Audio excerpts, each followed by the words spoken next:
On today's show, we're going to a one-of-a-kind fishing contest in Lindstrom, Minnesota. These folks have figured out a way to have fun and at the same time get rid of a few carp. I'm glad that one went away. Next, our man about the woods, Bill Shirk, is thinking fishing opener, the Wisconsin fishing opener. Good. How's the fishing next door? We'll find out. Buddy, today we're getting wild in the kitchen. And daughter Laura Shera is back going wild in the kitchen, trying out a new recipe for striped bass. And our Minnesota-bound classic gets a little loony with the Loon guy from our Minnesota-bound Loon camp.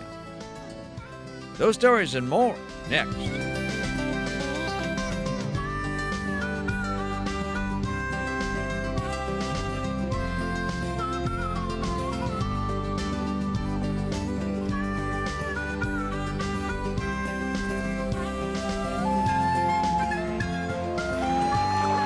Minnesota Bound. Brought to you by Minnesota's Select GMC dealers. Hi, everybody. Raven and I welcome you to the show. Our first story is about a fish that we all love to hate. But the folks up in Lindstrom, Minnesota have found a way to try to get rid of this pest fish and still have a lot of carp fun.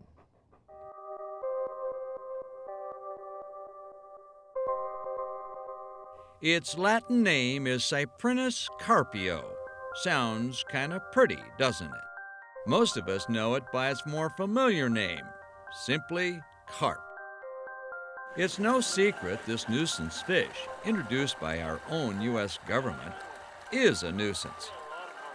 So when Stephen Levy from Lindstrom, Minnesota got fed up with it all, he came up with an idea. How about a carp fishing tournament? We decided to start this about 3 years ago when we found we had just a huge explosion in carp in our lakes. We kind of wanted to solve several issues at one time, and if we can make a little money for the local Lions Club, because we put all of our money back into our community, and if we can go ahead and find some way of getting youth involved in the outdoors, get them to know a little bit about lions and what we do, and help the environment. The tournament is set up to take as many carp out of the lake as possible. In 3 years, we've gone from 0 carp being taken out to probably 5,000 to 10,000. 5-10 years from now, where this will be, I don't know, but it would not be surprising to see 15,000 to 20,000 carp a year coming out of here. And that's very, very important, because the female carp will lay 1 million eggs, the female bass will lay 30,000. There's no doubt who's winning that battle. Past winner Jesse Mishler and his team partner Joe Thompson are doing their share. But sometimes Mother Nature's conditions are a bit tricky on South Center Lake. Well, just the wind and stuff. When it's calm and then you can get out in the water, get out of the weeds, see them a lot better.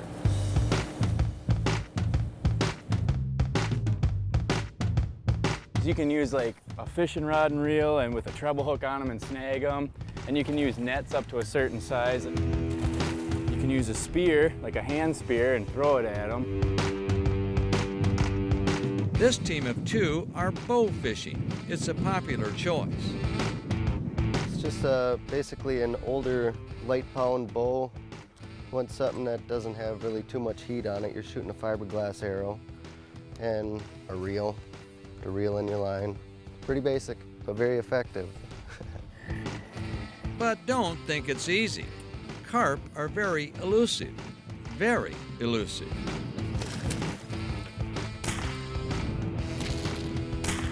Got him.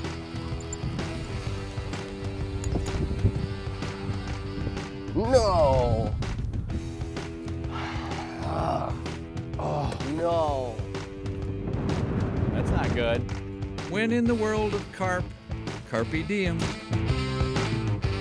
Oh yeah.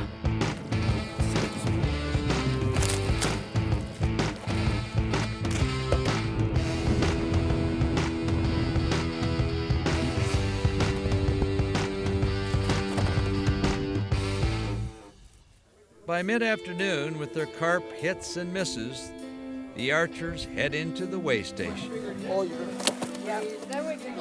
Huge carp.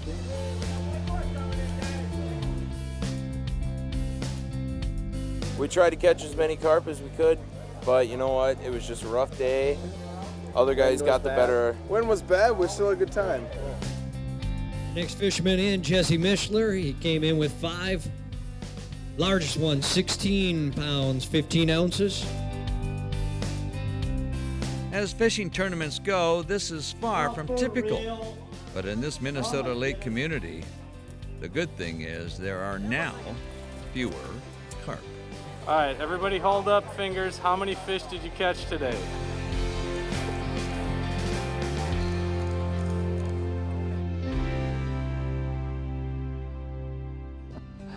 Oh, the lowly carp, but so much fun. And by the way, another carp contest is coming up in a few weeks. Check with Frankie's Marine in Chisago for the exact date and details. Coming up, our man about the woods, Bill Shirk, checks out the Wisconsin fishing opener tradition. Minnesota Bound, brought to you by Minnesota's select GMC dealers. Renewal by Anderson. Seven Clans Casino. Connecticut. And by Rapala.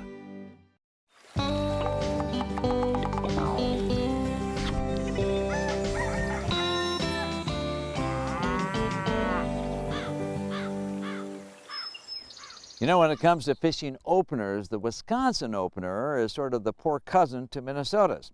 But still, it's a lot of fun and a great tradition. Our man about the woods, Bill Shirk, brings us the story.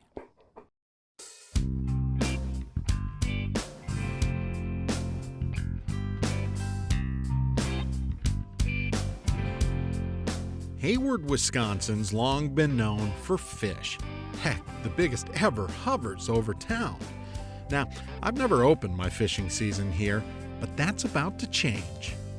This is a pretty good muskie lake out here. Is it? Yeah. My old friend Emmett Brown invited me over for opener, and Emmett knows fishing. He runs the Freshwater Fishing Hall of Fame. I always knew I kind of wanted to get in the fishing industry somehow. I kind of did it late in life, but I did it.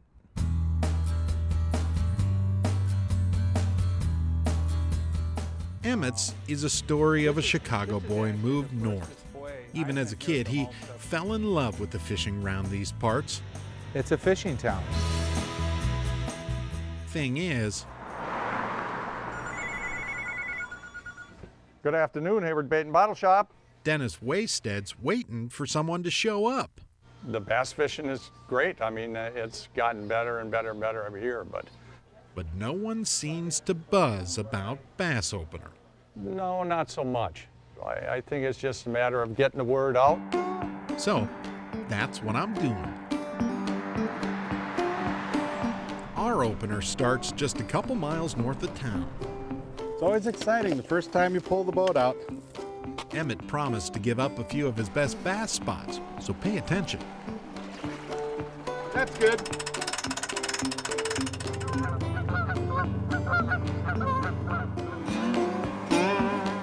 Emmett gets us headed to our first spot on Middle Eau Claire Lake. Wow. There's nobody out here. Early on in the spring, the smallies sneak up shallow and get ready to spawn. There are beds up here. Look, there's another one right underneath us here. You gonna fish the bed, Bill? No. Okay. No. I'm glad to hear that, actually.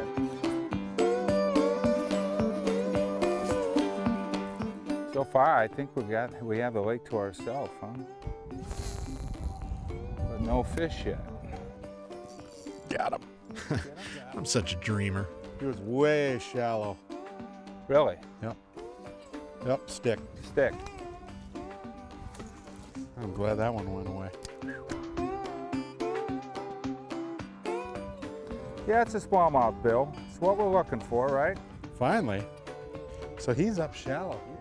The old belly. What's that, 15 inches? Maybe 16? In the Hayward area, as well as throughout Wisconsin, really, our bass fishing is totally underutilized. There we go. Thank you.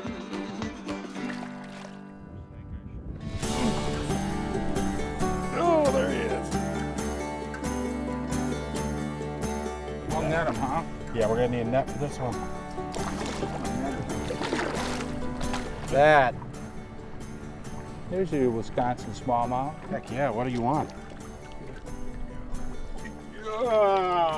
Did I screw it up for you? Glorious! I didn't think so.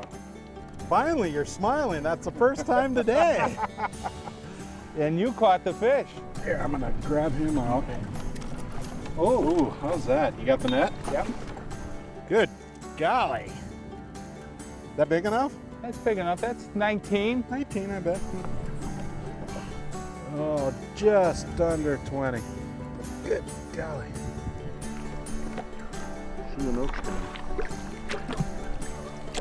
Wow, that's a nice fish. The thing is, you can't do that in Minnesota yet. The season's not open yet. Exactly why next time you think smallies, think Wisconsin's open. Unless you prefer fishing in a crowd. Okay, it's a day. Fantastic. What is our first step? Well, the first thing we're Daughter Laura is back in the kitchen. On the menu this week is striped bass. Closed captioning is brought to you by The Yard, premier manufacturers of maintenance-free outdoor patio furniture and accessories from recycled plastic.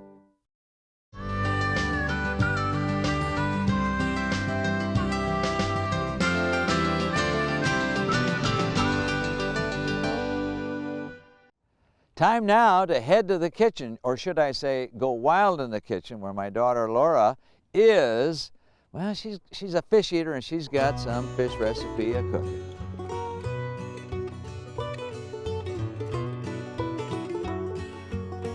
Hi everybody, today we're getting wild in the kitchen at the brand new Radisson Blue Fire Lake Grill House and Cocktail Bar, and I'm here with Executive Chef Paul Lynch. What are we going to get wild with today? We have striped bass. That sounds And delicious. even though it's a striped bass, an ocean fish, it works equally well with any of the smallies as we love to call them, coming out of the lakes. Fantastic. What is our first step?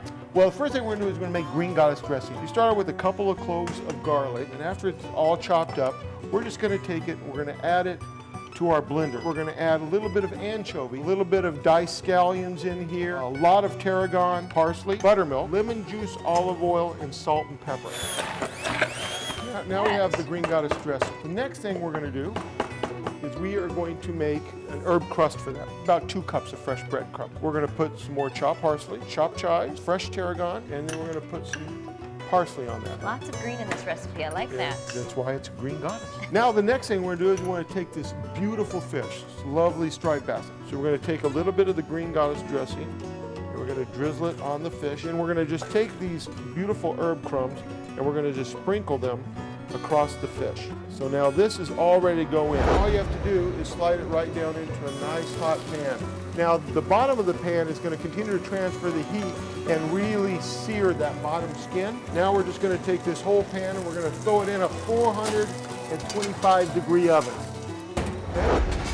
Let's go ahead and pull it out. You can see it's just getting that nice golden color. You can see it's crisping around the side, and a little sprinkle of pepper, and we are ready to eat.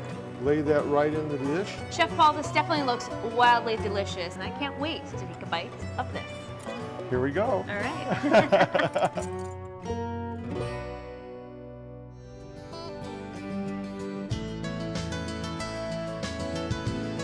Still ahead, our Minnesota-bound classic follows our loon expert, Larry Backlund, as he readies the loon cam nest.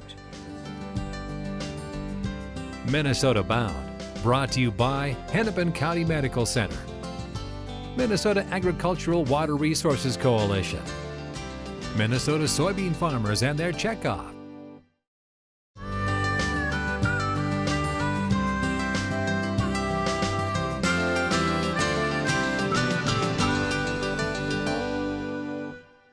Coming up soon will be our live loon cam on mnbound.com.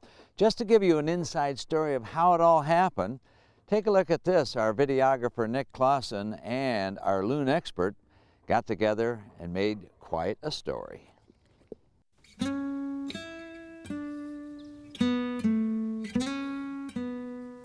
Day in and day out on Minnesota's Lake George, Larry watched his empty nesting platform like a concerned godfather, or should we say, loon father. He built it, but with the loons nest on it. One morning, all of a sudden, they were up on the nest, and it was obvious that it was something different that morning. That she was much more serious about nest building and spending a little bit more time up there. We helped Larry set up a waterproof AquaView camera to spy on the loons. Turns out, in the life and times of Mother and Father Loon, there's hardly a dull moment. Something that I'd never seen before, a whole different behavior. I realized pretty quickly that she obviously was getting pretty close to laying an egg, just the way she was sort of up and down and moving around and stuff. Once that started, within probably 10 minutes at the most, she laid the first egg. And was able to capture that on tape, and you see the egg being laid. 2 eggs later, the loon pair were pretty much nest-bound for the next 28 days. What I'm hoping to do is get the hatching of the eggs on tape. As far as I know, nobody has ever done that before. So we'll see, because that should be coming up in just a few days if they hatch. In many ways, Larry was sitting on a nest too, a TV camera nest, capturing loon moments never seen before.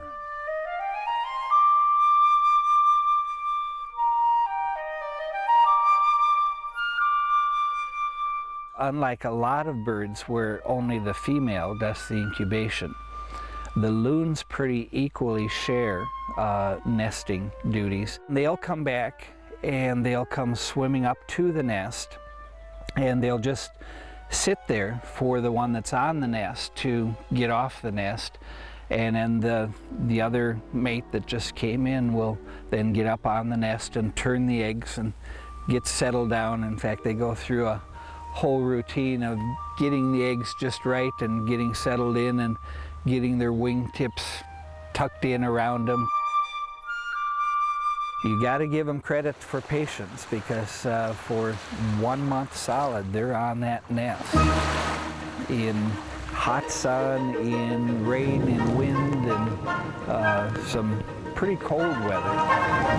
Now, if you're expectant loon parents, the 28 days of waiting is worth it. Finally, 2 baby loons hatch on Larry's platform. But it wasn't pretty. The 2 of them started going at each other, had an all-out, knockdown, drag-out fight. And I think it's the proverbial pecking order that we always hear about. Once the chicks hatch, they will leave the nest within 24 hours, never to return again. From that point on, they're water birds totally.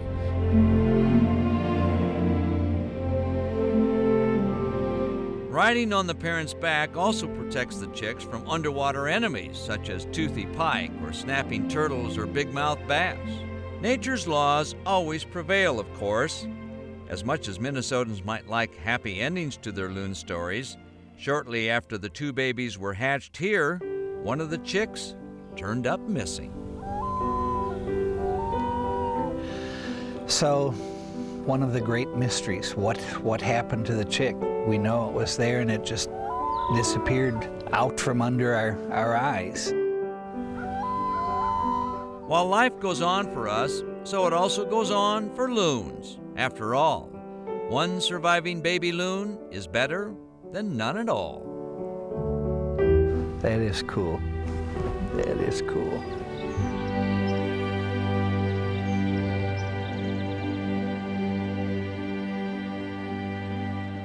Well, I can't wait until the loons start doing their thing. So much fun to watch. Remember, mnbound.com, the live loon canyon. That about does it for us. Remember, introduce a kid to the great outdoors.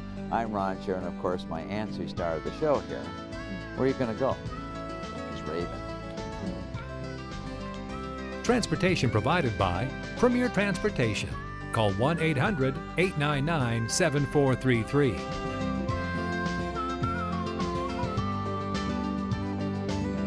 For more information on these stories and more, catch us on the web at mnbound.com.